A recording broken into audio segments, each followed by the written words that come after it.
It was an iconic sports moment because we'd never seen anything like that. It was a goatish sort of endeavor.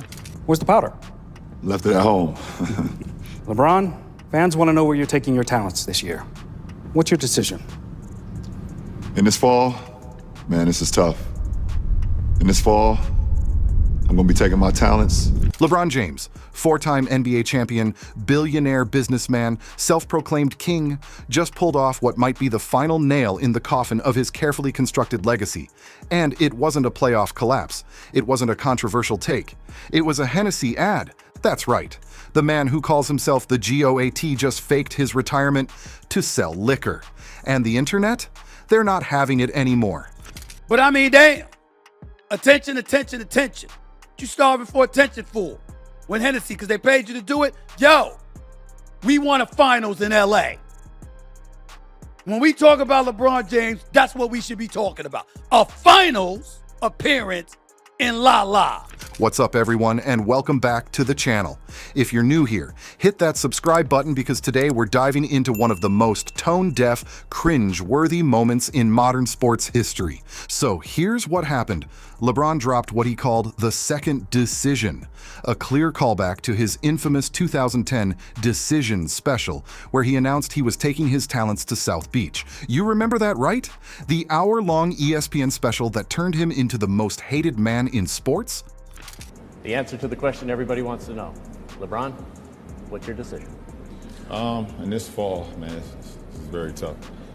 In this fall, I'm gonna take my talents to South Beach and join the Miami Heat. Why? Like I said before, I feel like it's gonna give me the best opportunity to win and to win for multiple years.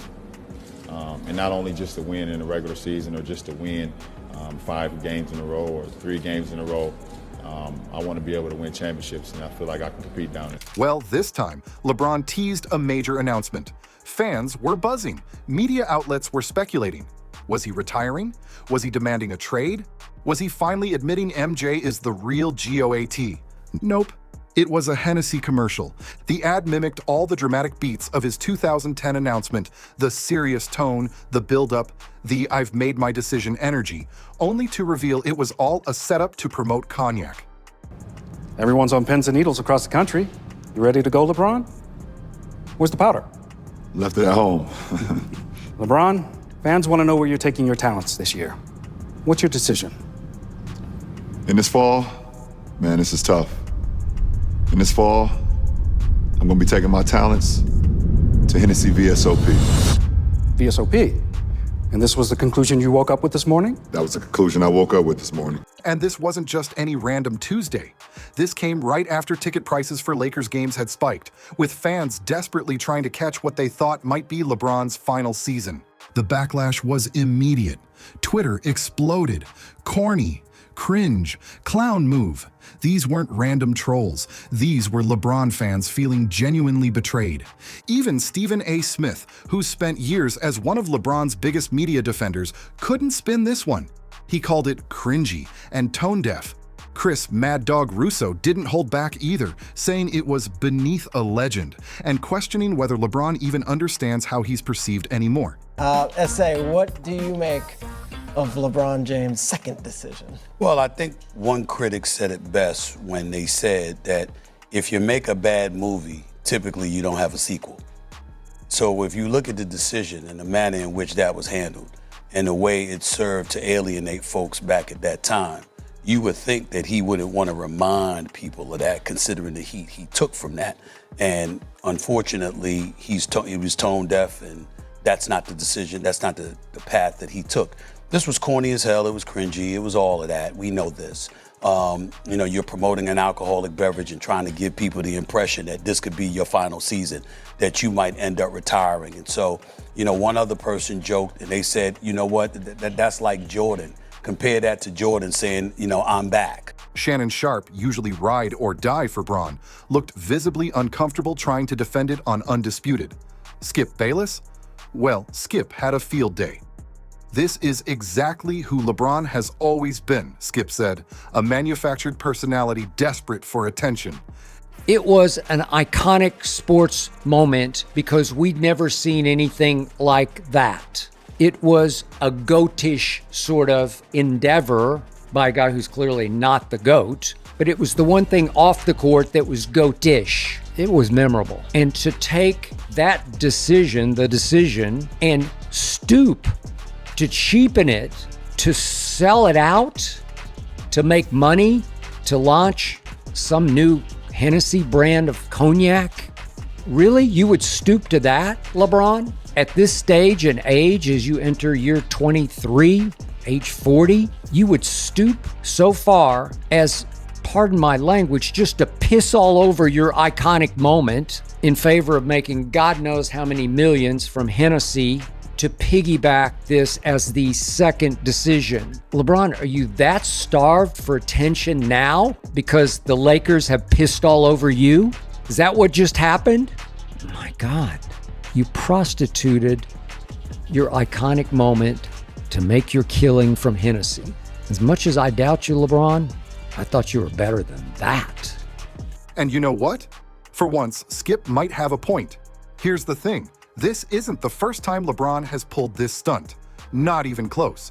After the 2018 Finals sweep by the Warriors, retirement talk. After the 2023 Western Conference Finals loss to Denver, more retirement teasing. After literally every disappointing playoff exit, LeBron throws out cryptic tweets and press conference comments about being tired and wanting to spend time with family. It's become a pattern, a predictable, exhausting pattern. Bill Simmons called it years ago on his podcast, LeBron doesn't retire. He holds your attention hostage until the next thing benefits him. And that's exactly what this is. It's not genuine emotion or a real career crossroads. It's a tactic, a manipulation of fan investment for personal gain.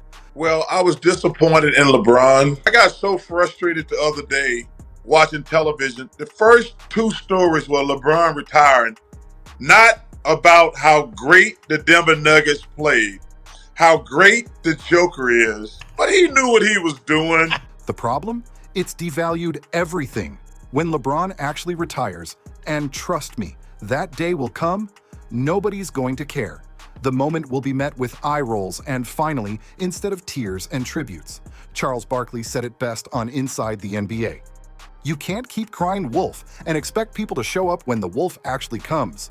LeBron has become the boy who cried retirement, and now nobody believes him anymore.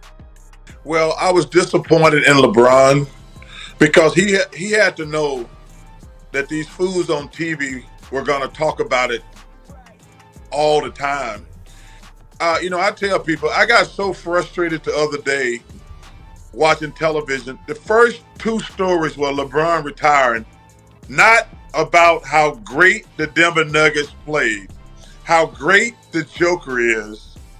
It was about, is LeBron, and hell no, LeBron ain't gonna retire. Whoa, you're saying it was a work. You're saying it was a work to distract everybody. Whoa. Yes. And listen, hey, I love LeBron, but he knew what he was doing. He knew what the hell he was doing. Yep. The public reaction next time he teases hanging it up? It won't be speculation and sadness. It'll be relief. And that's tragic for someone who's supposedly one of the greatest to ever play the game. Let's talk about something deeper here. LeBron's entire legacy has been manufactured.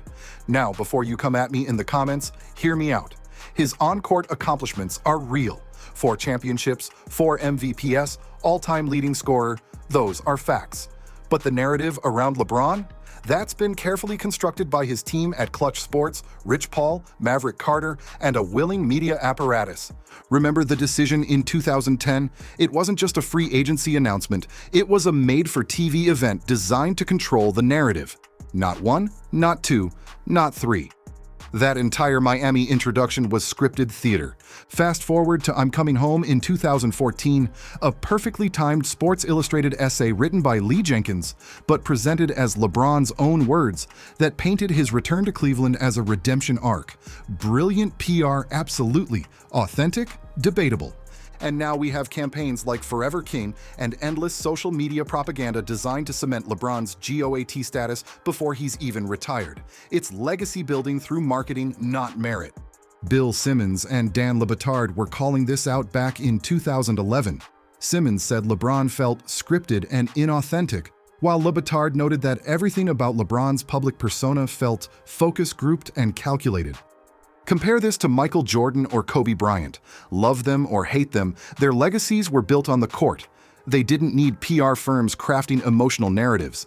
They didn't need to fake retirement announcements for brand deals. Their greatness spoke for itself. But LeBron? He's built a brand around being great, rather than letting greatness build his brand, and people are finally waking up to it. And let's talk about the media circus that enables this nonsense, starting with Stephen A. Smith. Stephen A. is the king of playing both sides. He'll boost LeBron one week, then trash him the next, depending entirely on which way the wind is blowing. It's the same political flip-flopping he does on First Take. With LeBron, Stephen A. will spend months building him up as the GOAT, then suddenly call him cringy and tone-deaf when public opinion shifts. It's not journalism, it's performance art designed to chase ratings. Skip Bayless may be a troll, but at least he's consistent. You know exactly where Skip stands on LeBron. The NBA offseason might not be over just yet, as a new LeBron trade just reported on the Warriors' continued interest. We know that LeBron has been unhappy in LA this offseason. He and his agent, sentiment that is almost certainly connected to their trade of Anthony Davis for Luka Doncic, and that statement framed LeBron's time with the Lakers as something that fueling all kinds of speculation that LeBron might actually want to trade this offseason. And there were a bunch of destinations thrown out, then nothing really came of it. LeBron opted back into his $50+ million option with the Lakers. The Lakers seemed fine with it, and it just seemed like we were going to go into the season with things being weird between LeBron, the Lakers, and Luka. I honestly think they'd be totally fine with it. I talked about this in a previous video, but they're just kind of over the LeBron experience.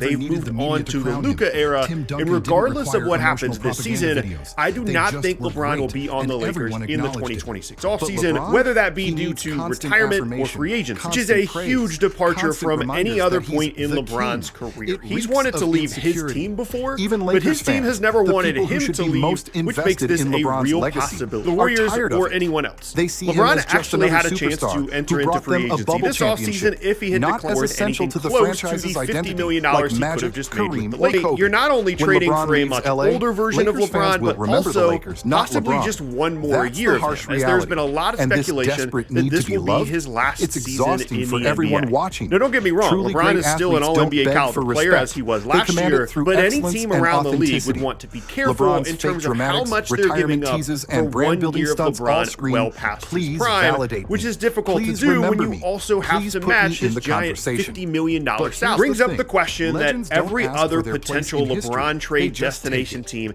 had to ask themselves this offseason. I mean, that seems crazy. It is LeBron after all, but just one season of LeBron for multiple rotation players, including someone as important as Draymond, seems like too high a price. It's the same situation the Mavs would be in, where they'd have to trade multiple starters just to get close to matching LeBron's salary, and at that point, you're just giving up too much depth. The Warriors and LeBron had some conversations where he assured the Warriors that he would play for at least this season and next year. I think they'd consider the deal. That lines up exactly with the go all in and compete to end each of their careers, and would bring a ton of money and attention to the franchise. Problem is, would the Lakers consider the LeBron and then let him walk in a year rather than adding on the salary? At that point, you could just try and find a third team that would maybe want Draymond and bring some other assets back to the Lakers, but three-team deals are notoriously difficult to actually get to go through, especially this late in the offseason when most teams are pretty much set in. Truly believes the Lakers are no longer focused on trying to win now. He could absolutely make things weird enough for them to consider a trade, whether that be now or at the trade deadline. And if that happens, the Warriors would certainly be at the top of his list. Maybe by that point, a Draymond suitor emerges, or the Warriors season isn't going how they want it to, so they try to shake some things up. There's just a lot of pressure here on the Lakers to make things work with Luka immediately, and LeBron to try